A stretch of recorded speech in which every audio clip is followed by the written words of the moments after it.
Bonjour, je suis Nathalie Jankowski et aujourd'hui mon défi c'est d'expliquer qu'est-ce qu'une personne manipulatrice, perverse, narcissique. Eh bien c'est un vampire de sang mais un vampire aussi énergétique. Je t'explique tout ça dans cette vidéo, je t'explique qu'est-ce que c'est, comment les repérer et à la fin surtout je vais te partager des astuces pour s'en libérer. Voilà, eh bien, on voit ça de suite. Qu'est-ce qu'une personne manipulatrice, perverse, narcissique? Alors comme je disais, c'était le summum de la relation toxique. J'ai fait une vidéo sur les relations toxiques, mais j'avais envie de détailler un peu plus sur la perversion narcissique parce que c'est important de connaître tous les détails. Voilà, donc c'est une personne qui contrôle, qui domine, qui culpabilise, qui rabaisse, qui humilie, qui menace, qui harcèle, qui ment et qui aime être le centre de l'attention à n'importe quel moment en fait. Quand l'attention se détourne de la personne, hop, il faut qu'elle ramène l'attention sur elle. Alors je dis elle, mais ça peut être une femme comme un homme, ça peut être un enfant aussi. Voilà, donc c'est pour ça que je dis une personne, parce que ça peut aussi bien être l'un comme l'autre. C'est souvent une personne en fait qui a ce besoin de rabaisser l'autre pour se sentir plus fort, parce qu'à entendre une personne perverse narcissique, elle est toujours exceptionnelle. Elle est toujours plus que les autres, elle est toujours meilleure, elle est toujours plus gentille, elle est toujours plus forte, elle est toujours plus honnête, elle est toujours... Enfin voilà, elle est exceptionnelle cette personne. Quand on l'entend parler, vraiment, il devrait y avoir que ce genre de personnes qui existent dans ce monde et ce monde serait parfait. Bon, c'est pas du tout le cas, hein, mais ils sont tout le temps en train de rabaisser les autres pour se sentir plus fort. Parce que ce sont des personnes qui ont un énorme manque de confiance en eux et qui au contraire se sentent complètement vides à l'intérieur et qui se sentent en fait, ils savent qu'ils n'ont pas de, de de richesse en eux, à l'intérieur d'eux, et justement ils vont aller chercher ça chez leur proie. Donc souvent ils vont choisir une proie, hyper empathe, hyper sensible, ça c'est les proies adorées des pervers narcissiques, parce que c'est forcément l'hyper empathe, il est toujours à donner pour les autres, il a du mal à dire non, il a du mal à s'affirmer, enfin donc il est très facilement manipulable par quelqu'un qui a envie d'en faire ce qu'il veut. Donc il va choisir une proie avec souvent une beauté intérieure comme extérieure. Il va souvent choisir quelqu'un qui a une essence d'âme très riche, très lumineuse, un caractère très fort, parce que c'est plein de belles capacités et que justement il va envier et il va vouloir détruire absolument parce que ça lui rappelle à quel point à quel point il n'est pas rempli de tout ça. Donc il a besoin de détruire tous ceux qui sont remplis de ça, qui sont en paix, qui sont heureux. La personne perverse narcissique se nourrit de chaos, de colère, donc il ne supporte pas les gens qui sont heureux, qui sont en joie, qui sont dans l'amour. C'est ça, il ne supporte pas. Il ne supporte pas les gens comme ça, donc leur objectif, c'est de les détruire, mais de les détruire psychologiquement, tout en finesse, tout en douceur, comme quand ils humilient et qu'ils rabaissent, c'est souvent avec un sourire, sous forme d'humour noir, et non, je rigole, mais non, ils rigolent pas en fait. mais en fait, la personne, par contre, qui est sous emprise psychologique ne sait plus trop si c'est de la blague ou pas. C'est pareil, les mensonges sont énormissimes, mais par contre, ils n'auront, même si c'est facilement prouvable et que la personne en face essaye de lui démontrer que c'est un mensonge, la personne perverse narcissique dira toujours le contraire. Elle a toujours raison. C'est toujours les autres qui sont fautifs. C'est la victime. Elle est tout le temps, c'est la faute des autres. Elle a tous les malheurs sur elle ou lui. Hein. Voilà, c'est vraiment une personne qui est la pauvre victime c'est un petit être d'amour qui est la victime de plein de méchants. Alors que bon, c'est le contraire, donc c'est assez rigolo. Hein. Voilà, donc voilà. Donc c'est pour ça que je dis vampire, parce que un vampire de sang, un vampire qui va aller pomper le sang chez les gens, eh bien ça fait la personne perverse narcissique, c'est exactement ça. Elle cherche une proie pour aller lui voler, donc pas son sang, mais son énergie, sa lumière. Elle se nourrit en fait de son énergie parce que c'est quelqu'un qui n'a pas qui est vide d'énergie, de lumière et d'âme en fait. Donc ils vont aller pomper l'âme de quelqu'un d'autre, l'âme qui est riche, qui est remplie de plein de choses. Et bien plutôt que se nourrir de sang, la personne va aller se nourrir de son énergie, de sa lumière. Et c'est pour ça qu'une proie sous emprise d'un ou d'une perverse narcissique perd complètement toute rayonnance. Tout étincelle dans les yeux, sa lumière s'éteint, sa motivation, il n'y en a plus. Elle ne sait même plus ce qu'elle aime, ce qu'elle a envie de faire. Elle ne sait plus du tout. Elle a plus la motivation pour rien du tout. Elle a une fatigue extrême. Bah oui, parce que il lui pompe son énergie, donc elle a plus d'énergie pour quoi que ce soit. Donc c'est vraiment des vampires énergétiques, des vampires... alors c'est comme les vampires. Hein. Les vampires, ils fuient le soleil, ils attaquent la nuit en cachette, sans que personne les voie. Ils attaquent leur proie comme ça dans un angle de rue. Eh bien, une personne qui est sous emprise d'une personne perverse narcissique, eh bien, ça va être ça aussi. Il va jamais faire tout rabaisser, humilier, contrôler. Il va jamais faire ça en public en fait. Il fera toujours ça en privé.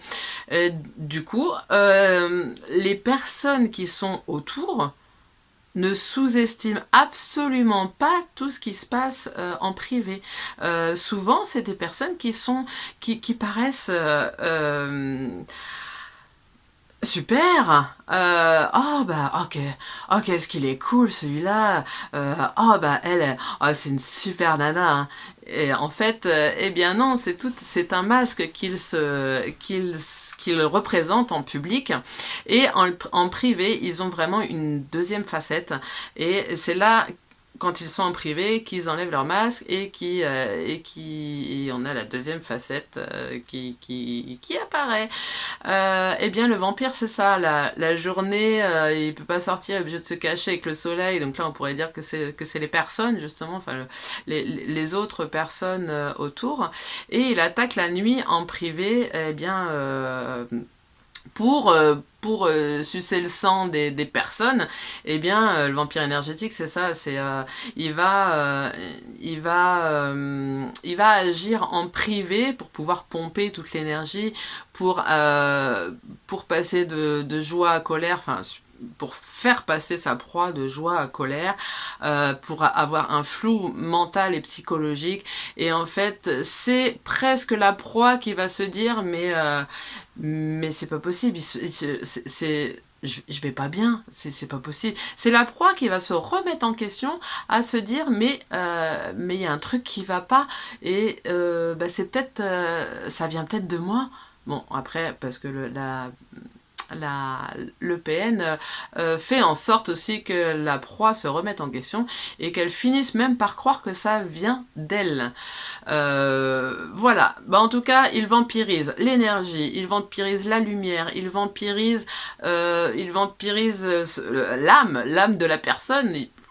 Il aspire tout, il aspire sa famille, ses amis, son travail, il envie tellement tout ce que cette belle personne est qu'il va aspirer tout ce qu'il y a autour de cette personne pour peut-être avoir l'espoir d'y ressembler ou de se rapprocher de ce qu'elle est, mais eh ben non, il n'y arrivera pas.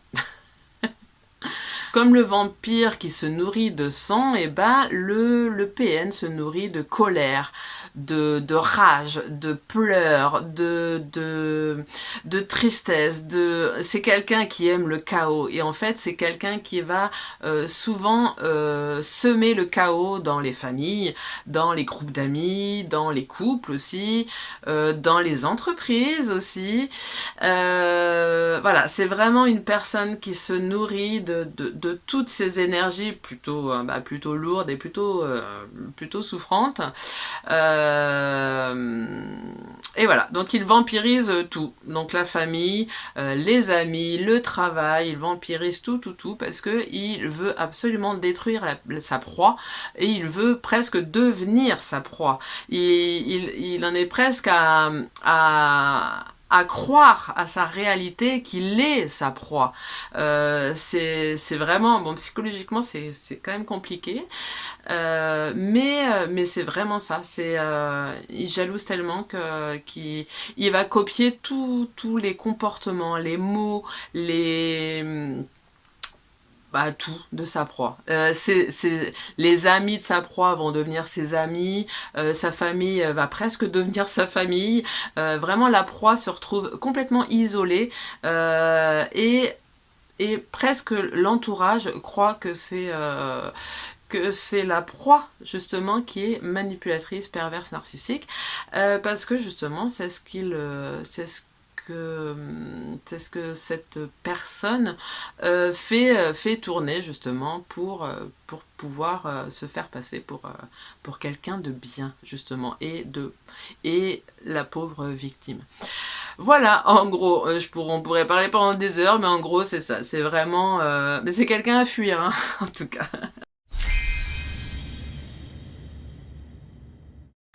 Alors, comment les repérer? Alors, eh bien, c'est des personnes, bon, comme j'ai dit, hein, tout tourne autour d'eux. Donc, quand vous êtes dans une discussion avec quelqu'un, normalement c'est un échange. Voilà, il y en a un qui parle, l'autre qui voilà, c'est un échange. Et bien avec un ou une PN, ça finit très souvent en monologue en fait. Tu finis par écouter et même quand tu commences à parler de toi, d'un truc qui te concerne et tout, et ben non, hop, faut que ça revienne. Donc il y a des fois, même sans sens, hein, des fois, hop, ça revient sur la personne, tu dis, bon, ok, est-ce qu'elle m'a écouté? Non, je pense pas. Donc voilà, donc ça c'est déjà le premier repère. Après, c'est des personnes qui, c'est jamais de leur faute. Tout ce qui leur arrive, c'est la faute des autres. Ils ont une incapacité à se remettre en question. Quand comparé à justement hyper empathe et hypersensible, à souvent se remettre en question parce que dès que le PN va lui dire non mais ça va pas, mais t'as vu comment tu es, t'as vu ton comportement, l'hyper empathe va être ah oui, et puis il va se remettre en question, se dire bon bah ah ouais, j'ai ce comportement-là. Des fois, donc, la personne va se remettre en question et va essayer de modifier ça en se disant, justement, pour évoluer. Un PN, un ou une PN, le fera jamais. c'est impossible qu'ils se remettent en question parce que justement ils sont trop parfaits pour ça. Se remettre en question, ça veut dire quand même qu'on accepte qu'il y a des choses qui soient pas nickel, de faire face à des comportements qui sont peut-être pas ultra lumineux, on va dire, eh bien, les PN ne peuvent pas faire face à ça parce que dans leur réalité, parce que c'est vraiment un trouble du comportement, hein, c'est une maladie psychologique, hein, c'est un trouble du comportement, et eux, dans leur réalité, dans leur cerveau, eh bien, ils sont incapables d'ancrer cette réalité. Pour eux, ils sont parfaits et c'est les autres qui ont des soucis. Et ça, voilà. Donc, si vous entendez quelqu'un qui c'est toujours la faute des autres, dans n'importe quelle situation, au travail c'est la faute des autres, là c'est la faute des autres, là c'est la faute des autres. Bon, là il y a un moment où, bon, déjà ça met l'indice quand même. Alors après, il crée des mensonges énormes, mais énormes. À un point, c'est incroyable, c'est vraiment incroyable.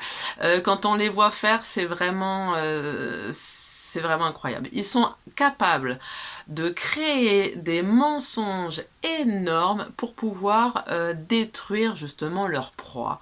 Ils sont capables d'inventer des pires choses. En fait, ce qu'ils sont, eux, réellement, au fond d'eux, ils projettent ça sur leur proie. Donc ils vont dire aux autres, ah oui, mais elle ça va pas, elle est jalouse, elle est méchante, elle est manipulatrice, hein, parce que oui, ils vont jusque là aussi à dire que c'est leur bourreau, presque leur proie. Mais bon, c'est le monde à l'envers. C'est vraiment un trouble psychologique, hein, donc faut comprendre.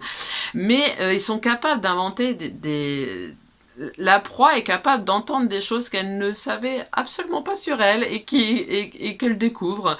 Donc c'est assez rigolo de voir à quel point ils sont capables de vraiment de salir une personne pour pouvoir justement éteindre son rayonnement et sa lumière. Donc après, il y a ceux qui suivent ce genre de choses et puis tant pis pour eux. Mais il y a ceux qui voient bien la différence et qui se disent il y a un problème quand même dans ce qu'elle dit. Bon, admettons. Et donc ça met toujours le doute, le doute dans le doute sur la proie ou la perverse narcissique en fait. Mais voilà, le mensonge est un quotidien pour eux. Vu qu'ils vivent justement de manipulation, de contrôle et d'arnaque, ils ont besoin de mentir justement pour se valoriser. Voilà. Et ce qu'ils aiment surtout faire aussi, c'est ils rabaissent et ils vont jusqu'à l'humiliation. Ils vont au début, avec une personne perverse narcissique, il y a toujours la lune de miel. Donc dans un couple, ça va être le prince ou la princesse charmante, le couple de rêve, la rencontre que t'oses même pas rêver, le truc parfait quoi. Dans l'amitié, c'est pareil, hein, là où le grand ami pareil, parfait et tout. Ça va être le collègue, l'employé parfait, l'employeur parfait. Enfin bon, bref. Il y a toujours cette lune de miel où ça va être quelques semaines, quelques mois, voire même quelques années, hein, où ils vont jouer un rôle de la parfaite personne que tu attends, entre guillemets, dans l'amitié, dans l'amour, dans le travail, dans tout. Et pour te mettre en confiance et pour que tu puisses te confier, pour te sentir en sécurité et ouvrir les portes de ton intimité, de tes failles, voilà, tu vas dire tu vas te confier en fait. Et tout ce que tu t'es confié, il ou elle va s'en servir pour te manipuler derrière. Donc, par exemple, si tu as parlé de quelques faiblesses que tu avais, ou des choses que t'aimes pas chez toi, ou dans ton corps, ou ou de tes blessures émotionnelles, ou dans ton enfance, tout ça, eh bien tout ça, il va s'en servir pour t'humilier. Ça va être des boutons émotionnels qu'il va utiliser pour appuyer dessus et te faire des remarques et te rabaisser de ce côté-là. En fait, il va se servir de tes failles que tu lui as confiées pour pour te rabaisser encore plus. Si tu montres que dans tes confidences, si tu montres que tu as pas trop confiance en toi, là il va appuyer là-dessus et il va écraser la moindre confiance que tu avais en toi, et il va te la piétiner et après il n'y en aura plus du tout, comme ça au moins. En fait il a besoin de ces boutons émotionnels là, donc il va aller chercher justement les confidences. Donc c'est pour ça qu'au début, cette personne-là, on a l'impression d'avoir rencontré la personne de rêve que tout le monde attend. Que ce soit en couple, en ami, le boulot parfait, l'employeur parfait, la collègue parfaite. On se dit, on est presque incapable de trouver des défauts au début de la relation, tellement que c'est incroyable. Mais en fait, non, en fait, c'est vraiment pour obtenir des renseignements et pour pouvoir après te rabaisser et voir vraiment t'humilier. En fait, comme je dis, c'est souvent un bisou et une claque derrière. C'est dans la symbolique, c'est un peu ça. Par exemple, dans le genre humiliation, parce que c'est pas l'humiliation flagrante, mais ça va être des petites choses répétées tous les jours, quotidiennement. Par exemple, au sein d'un couple, une femme va se mettre toute belle, va choisir une tenue et tout ça, et puis elle va arriver toute contente et tout ça, et le PN en face va dire « Oh, ah oui, c'est vrai que ça te va bien, oui, t'es belle. Bon, par contre, avec quelques kilos en moins, ça serait vachement mieux. » Et voilà, là c'est la petite fait avec le sourire, un petit compliment et puis une grosse claque derrière, quoi. Ça c'est la technique utilisée par tous les pervers narcissiques, hein. Parce que ils se ressemblent tous, hein. Ils ont absolument tous la même technique, de la lune de miel à l'humiliation, au mensonge, au contrôle. Enfin voilà, c'est exactement les mêmes techniques. Donc ça, c'est un peu la technique qu'ils emploient. C'est un compliment et une grosse claque derrière. Donc du coup, le compliment, tu l'oublies complètement et tu te dis « Ah, ça veut dire quoi ? Je vais aller changer de tenue alors, hein, parce que bon, visiblement, c'est pas ça. » Donc voilà, ça appuie peut-être sur certaines choses justement de la proie, hein, mais c'est comme ça qu'ils s'en servent. Voilà, petit exemple. Ils font des cadeaux. Ah oui, mais des cadeaux empoisonnés, des cadeaux piégés. En fait, ils vont faire déjà très peu de cadeaux, mais quand ils vont en faire un, on va en entendre parler pendant 15 ans. Ah bah oui, parce qu'ils vont faire un cadeau et après, ils vont faire du chantage parce qu'il y a eu tel cadeau. Eh bah oui, mais tu pourrais me faire ça, parce que, attends, t'as vu ce que je t'ai offert, quand même. Tu pourrais me rendre ce service-là, parce que t'as vu, quand même. Donc tu vas entendre parler pendant 15 ans. Donc t'as eu un cadeau, oui. Mais par contre, il va falloir que tu rendes 50 services derrière et que tu fasses plein de choses derrière. Donc il y a un moment, c'est pas logique. Un amour se fait avec le cœur, dans l'amour inconditionnel. Et là, c'est un cadeau conditionnel. C'est je t'offre ça pour que tu me fasses ça derrière. Donc c'est vraiment... Et en plus, souvent, c'est des cadeaux que tu n'apprécies pas, parce que quand la veille, tu t'es fait insulter et que tu as un joli cadeau le lendemain, tu l'apprécies pas forcément super bien, parce que tu aurais préféré qu'il n'y ait pas d'insulte la veille. Donc c'est ça en fait, c'est des cadeaux que tu as même du mal à apprécier parce que les conditions font que tu ne l'apprécies pas. Mais par contre, eux, ça leur donne quelque chose pour te dire attends, t'as vu ce que je t'ai offert, hein, tu pourrais me faire ça, ou tu pourrais me rendre ce service-là, ou franchement, quand même... Voilà. La culpabilité, il joue beaucoup là-dessus. Ils aiment énormément le pouvoir, forcément, et l'argent. L'argent est au centre de leur vie. Ils aiment le paraître, ils aiment les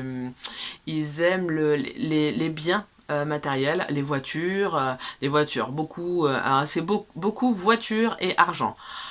Ça, ils aiment beaucoup parce que bah, c'est du paraître, hein, ça fait montrer à tous les gens extérieurs à quel point ils sont remplis, bah, pas de ce qu'ils ont à l'intérieur, mais remplis d'argent. Et ça permet d'avoir un pouvoir hein, sur les autres en disant, bah ouais, moi j'ai j'ai tant d'argent. Enfin, c'est très sournois. Hein. Ça sera pas. Souvent, en plus, ces personnes-là se font passer pour des personnes très très simples. Oh oui, moi j'ai pas besoin de grand chose. Voilà, je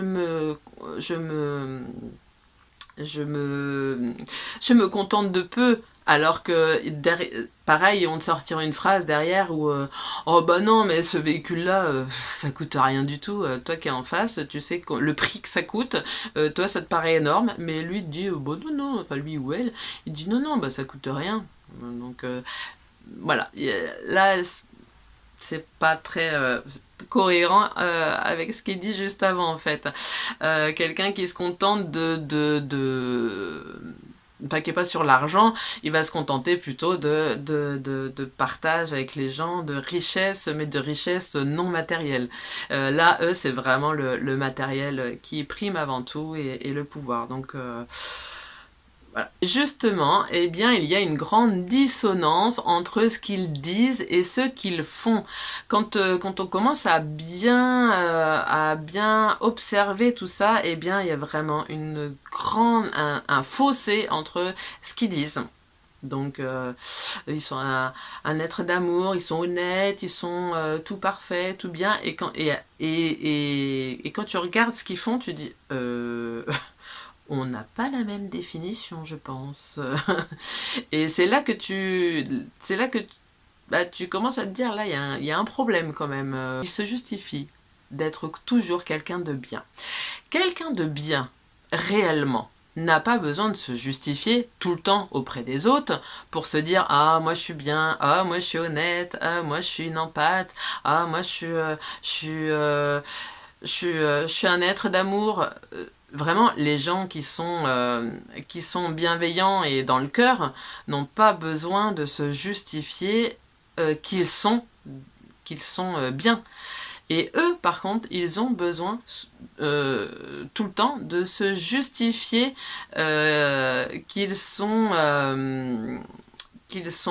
justement qu'ils sont bien et qu'ils sont des gens bienveillants dans le cœur et comme on sait bah, justement c'est ceux qui en parlent le plus bah, qu'en font le moins et bien là c'est exactement ça ils sont déjà quelqu'un qui a besoin de se justifier de ses valeurs déjà pour moi il y a un petit il y a une problématique quand même.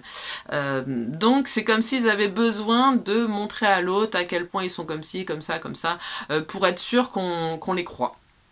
Ils jouent aussi deux rôles. Donc, comme je disais, bien sûr, en public, ils sont monsieur et madame parfait. C'est une personne exceptionnelle. Par contre, derrière, en privé, c'est le pire, ou la pire des monstres. C'est un tortionnaire qui est capable d'énormes choses. C'est vraiment deux masques. On n'imagine pas à quel point ils sont capables de changer de comportement et à la minute près. Hein, ça peut être devant une porte, hi hi hi, grand sourire, oui, et puis il ferme la porte et même le visage change, le comportement change. C'est juste un truc de dingue. C'est incroyable quel point ils sont capables de passer de l'un à l'autre. Alors c'est une personne qui critique tout le monde. Ils critiquent.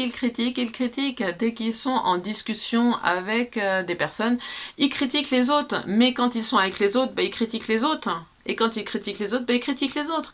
Enfin, ils sont tout le temps en train de critiquer qui que ce soit. Mais des fois, c'est pareil, ça va pas être ah un tel il est. Mais non, c'est pareil, c'est sournois, c'est tout. Oh mais oui, mais moi. Oh bah c'est un tel qui a fait ça, bah oui tu m'étonnes que c'est pas super bien fait, oh ça serait moi, je l'aurais fait comme ci, comme ça, ça marcherait pas comme ça, tu vois, c'est que des trucs comme ça, mais ça reste de la critique, ça reste du jugement sur l'autre, et voilà, donc s'il critique une personne, ben, il critique l'autre, hein, donc tout le monde y passe, hein, donc bien sûr, sauf le ou la PN. Alors, et ils aiment aussi beaucoup faire du chantage affectif. Et comme je disais, ils jouent sur la culpabilité ou les peurs. Donc, et ils vont jouer beaucoup sur le harcèlement. Alors ça, ils adorent harceler parce que ça leur donne cette sensation de pouvoir. En fait, quand la personne commence à se rendre compte et commence à dire stop ou à prendre du recul sur la situation, ils se disent ouh là là, donc là ils commencent à envoyer alors les SMS, téléphone, ils adorent les téléphones. Ils adorent téléphoner, ils adorent les SMS, je crois que ça était une invention pour eux géniale parce ils sont capables d'envoyer 50 messages par jour et c'est pas des petits messages de 3 lignes, c'est des pavés, des romans. Des fois, je sais même pas comment le téléphone il peut réceptionner le message tellement que c'est gros. Et c'est des quantités hallucinantes. Et en plus, c'est des messages qui tournent en rond. Ils parlent toujours des mêmes choses. Et même quand tu commences à répondre au message, eh bien, ça tourne en rond. Le prochain message, il parle de la même chose. Et là, tu te dis, bah, t'as pas lu le message juste avant? Ah bah non. Et donc ça, ils adorent. Et le harcèlement même en personne. Ils viennent frapper à ta porte, ils viennent attendre au pied de ta porte, ils viennent t'attendre au travail, ils t'attendent à un coin de rue, ils vont aller dans des événements ou des soirées où tu es pour te dire hey hey je suis là, enfin, ils ont cette technique là, ils ont ce besoin de harceler tout le temps comme ça et ça c'est pareil, hein, ils ont tous la même façon de faire, voire la même écriture des textos, la plupart ont même les mêmes phrases, c'est quand même complètement fou.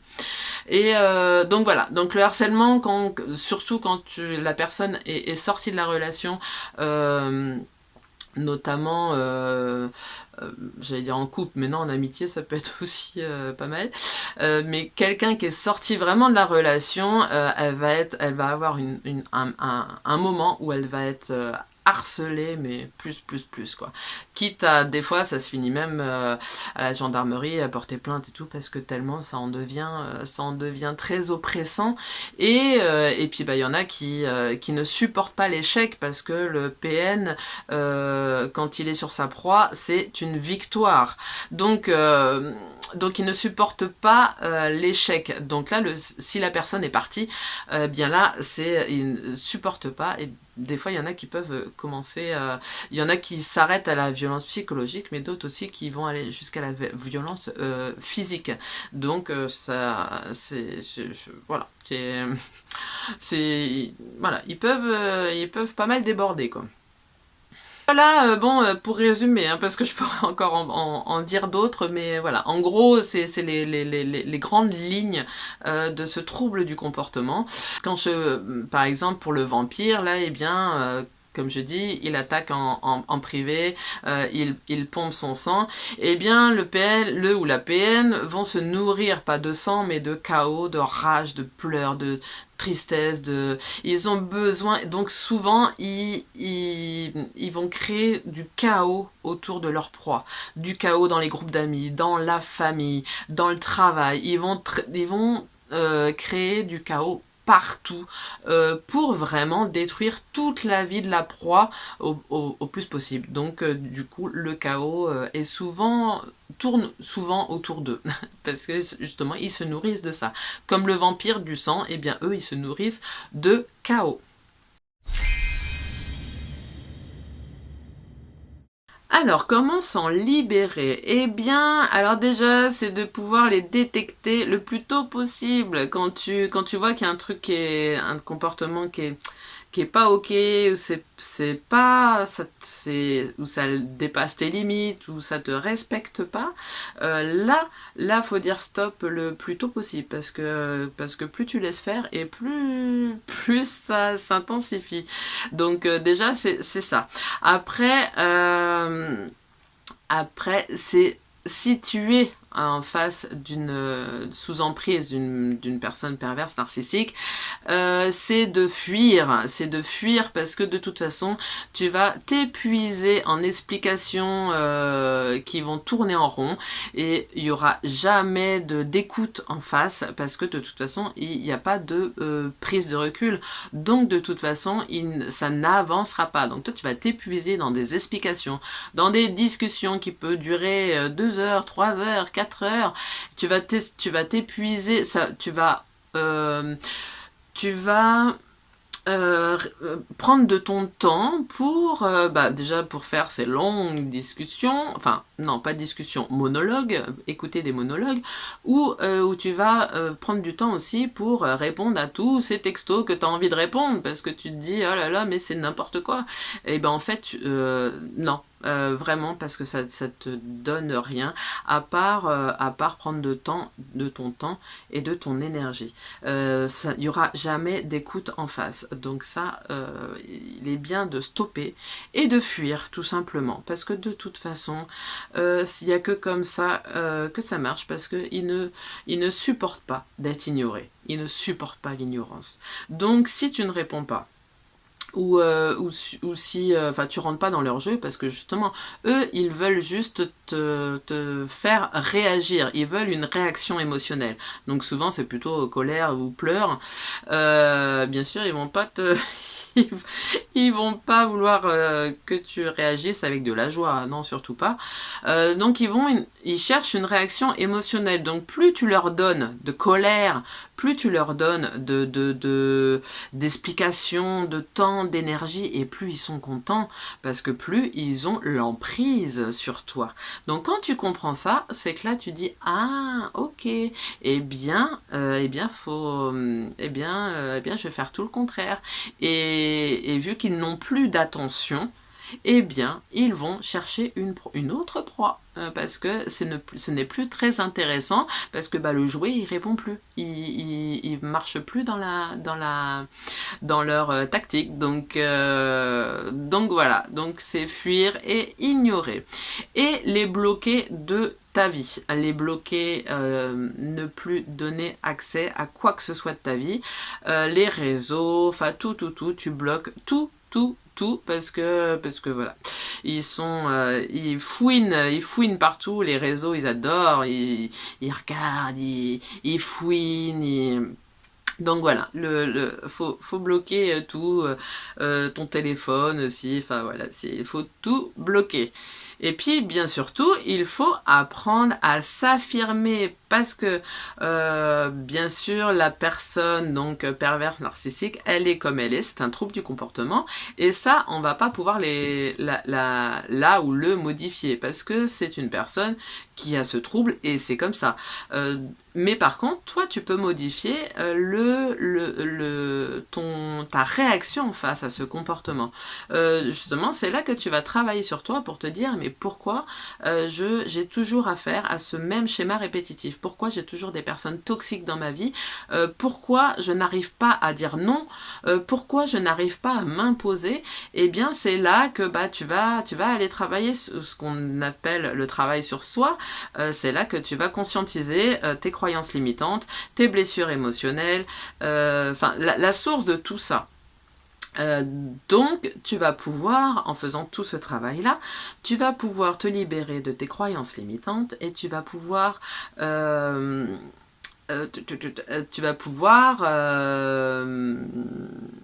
t'affirmer, apprendre à dire non, stop, ça suffit. Tu vas apprendre à te respecter, et du coup, quand tu te respectes, les autres personnes te respectent autour. Quand tu t'aimes, tu rencontres des personnes qui t'aiment aussi, aimer dans le vrai sens, inconditionnel, et pas dans le profit.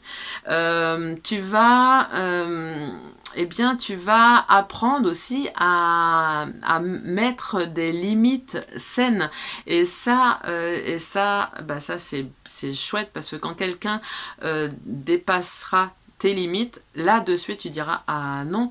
Là, tu vois, là, moi, je t'autorise pas à faire ça. Parce que ça me respecte pas. Ou parce que ce n'est pas juste. Ou parce que je suis pas OK avec ça. Donc voilà, de mettre des limites saines, et ben justement, c'est sain pour soi. Et c'est pour ça que du coup, être face à un pervers narcissique, on passe souvent par du ah pourquoi j'ai fait pourquoi je vis tout ça, pourquoi. Eh bien si tu vis tout ça, c'est parce que tu as des choses à travailler. Donc c'est pour ça que les pervers narcissiques, eh bien moi je leur dis merci parce que moi ça permet de travailler énormément sur soi et d'évoluer et de comprendre plein de choses et bon, c'est un cadeau mal emballé, comme je pourrais dire, parce que voilà, ça va t'apporter vraiment énormément de choses derrière si tu travailles justement sur la source de la problématique. Et après, tu n'auras plus à avoir à faire avec du toxique dans ta vie, parce que justement, tu vas apprendre aussi tu vas accepter ta valeur, tu vas évoluer vraiment de par cette expérience et justement en faisant tout ce travail sur toi. Et surtout, il faut surtout bien ancrer que ces personnes-là ne changent jamais. Jamais, jamais. Même si elles reviennent en disant oui, ça y est, j'ai compris,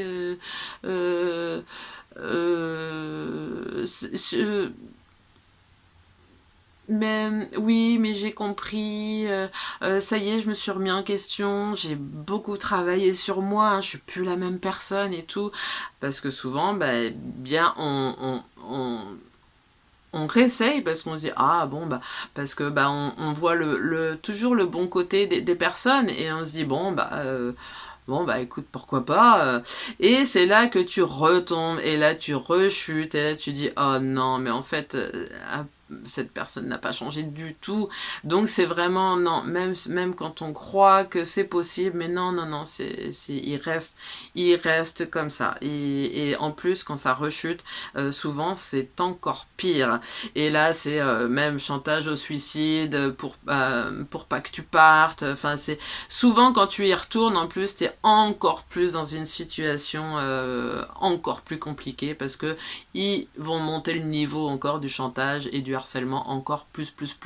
Donc chantage au suicide, ça c'est très courant, hein. Ça c'est très courant, c'est non ne pars pas, sinon moi je vais me suicider, mais je peux pas sans toi, enfin voilà, c'est pour ça que beaucoup de victimes restent aussi parce que ça fait peur ce chantage au suicide alors que personne n'a le droit de prendre en otage quelqu'un dans une situation par ce chantage au suicide. Personne. La personne qui a envie de mettre fin à ses jours, elle est responsable de ses actes. Et c'est pas la faute justement des autres. Donc c'est comme le vampire, quand tu le croises au coin de la rue, eh bien tu vas pas lui dire attends, on va discuter, on va trouver un compromis. Bah non, il a ses dents là, non, tu vas pas pouvoir trouver un compromis. Lui, le vampire, ce qu'il veut, c'est le sang et c'est tout. Donc les PN, c'est exactement ça. Donc là, le vampire, tu vas pas trouver un compromis, tu fuis, tu cours et tu te barres. Voilà, le plus loin possible de ce genre le plus loin possible du vampire. Eh bien, les PN, c'est exactement pareil. Eh bien, parce que tu ne trouveras jamais de compromis, c'est eux et eux. Donc, c'est pas possible de trouver un compromis. Donc, tu te priorises et tu te choisis en fuyant et en partant le plus loin possible de ce genre de personnes parce que ça n'amènera jamais rien de bon, tu seras jamais heureux ou heureuse, ce n'est pas possible.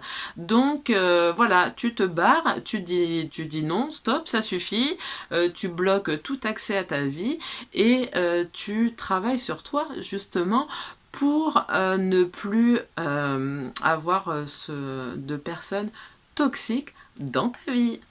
Alors si tu as envie de poursuivre le sujet sur la perversion narcissique, eh bien je t'invite à lire ce livre, Les pervers narcissiques de Stan Carey. C'est quelqu'un que j'ai suivi justement sur YouTube. Il a une chaîne avec tout plein de vidéos sur ce sujet parce que il est important de bien connaître le sujet dans les moindres détails pour bien comprendre ce trouble du comportement et pour pouvoir savoir comment agir avec ce trouble du comportement. Parce que si tu ne connais pas le sujet, eh bien tu rentres dans leur technique et c'est ni bon ni pour l'un ni pour l'autre. Mais vraiment ce livre, déjà ces vidéos sur sa chaîne que j'ai beaucoup suivi et merci d'ailleurs Stan Carey. Et j'ai fini par, moi j'aime bien acheter les livres des personnes que je suis justement sur des vidéos, comme ça ça permet de soutenir aussi. Hein. Et franchement son livre est vraiment super. Je l'ai trouvé très bien expliqué, très bien détaillé, clair, efficace, simple. Enfin, ça parle de toutes les sphères de la vie parce qu'il y a en couple, il y a aussi les enfants qui ont des parents PN, il y a dans le spirituel aussi, il peut y avoir des pervers narcissiques justement qui ont soif de domination et de pouvoir et là justement on se retrouve dans des sectes ou dans des choses comme ça.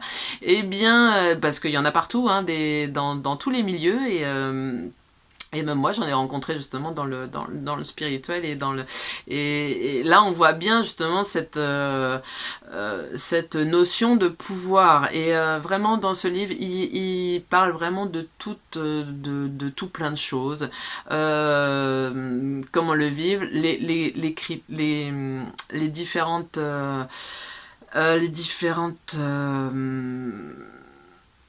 les différentes choses sur un pervers narcissique, comment s'en libérer, enfin voilà. Le livre est vraiment très complet et chouette. Donc moi je t'invite à le lire hein, si tu veux suivre parce que là, merci d'avoir regardé la vidéo jusqu'au bout parce que je pourrais faire une vidéo de au moins 3-4 heures. Non, même beaucoup plus, parce qu'il y a tellement de choses à dire. Mais l'idée, c'était juste d'expliquer en gros ce qu'est une personne perverse narcissique, parce que c'est vrai qu'il y a tellement de choses à dire. Donc là, cette vidéo, je pense qu'elle va être beaucoup plus longue que les autres, mais il y avait beaucoup de choses à dire. Donc voilà, je peux pas non plus résumer plus que ça, parce que c'est un dossier bien rempli. Et si ça te dit même, et si tu en éprouves le besoin aussi, eh bien je peux t'inviter aussi à venir sur un groupe privé sur Facebook que j'ai créé, un groupe privé pour pouvoir parler entre nous, entraide, conseils, soutien. Justement, ceux qui s'en sont sortis peuvent entraider, aider, accompagner aussi ceux et celles qui veulent en sortir. Donc je te mets le lien dans la description aussi, et c'est de la souffrance à la résilience et de l'emprise PN à la libération de soi. Voilà, c'est le nom du groupe. Un peu long, mais il veut tout dire en fait. Donc voilà, si ça t'intéresse, écoute, hein, viens sur Facebook, viens sur ce groupe et puis on continuera sur le sujet si t'en as besoin. En tout cas, je te remercie d'avoir regardé cette vidéo jusqu'au bout. Merci Merci pour ton soutien et comme je dis toujours, hein, le mieux c'est d'expérimenter, de te faire ton propre avis, ton point de vue et surtout de garder ton pouvoir parce que justement si tu expérimentes, si tu te retrouves en face d'une personne perverse narcissique, tu vas voir vraiment le comportement qui est toujours le même, hein. C'est la même technique, c'est les mêmes mots. Je pourrais même faire une liste de mots. Ils utilisent vraiment tout le temps la même chose. Donc si tu te retrouves face à ce genre de personnes, tu vas pouvoir te dire ah, ça me dit quelque chose ça. Et enfin voilà, tu te feras ton propre point de vue, hein, tu verras. Tu verras ce qu'il en est, mais je te souhaite pas trop d'en croiser parce que c'est quand même pas... Enfin, quoique, si on en croise, c'est parce que on a du travail à faire sur soi. Donc, en fait, bah si t'as besoin de travailler sur toi, bah tu vas en croiser. Et sinon, bah non. Voilà, donc je t'invite à t'abonner, à cliquer, à commenter aussi, hein, si t'as vécu, s'il y a des choses qui te parlent dans ce que j'ai parlé dans cette vidéo. Pour ceux qui connaissent pas du tout, bah, est-ce que le défi est ok? Est-ce que cette clé de compréhension sur la perversion narcissique est un petit peu plus claire? Et voilà, et merci de t'abonner pour me soutenir. Merci pour ton soutien et bien sûr pour être notifié des prochaines vidéos. Et je t'invite d'ailleurs à regarder la vidéo sur la relation toxique, hein, pour continuer sur le sujet. Hein. Voilà. Après, il y a relations toxiques, il y a garder son pouvoir, voilà, il y a pas mal de vidéos qui peuvent correspondre, il y a travailler sur soi. Donc voilà, je te laisse regarder dans mes vidéos et puis tu vas pouvoir trouver une suite à tout ça. Eh bien, je te remercie et je te dis à la semaine prochaine et voilà. Merci, merci.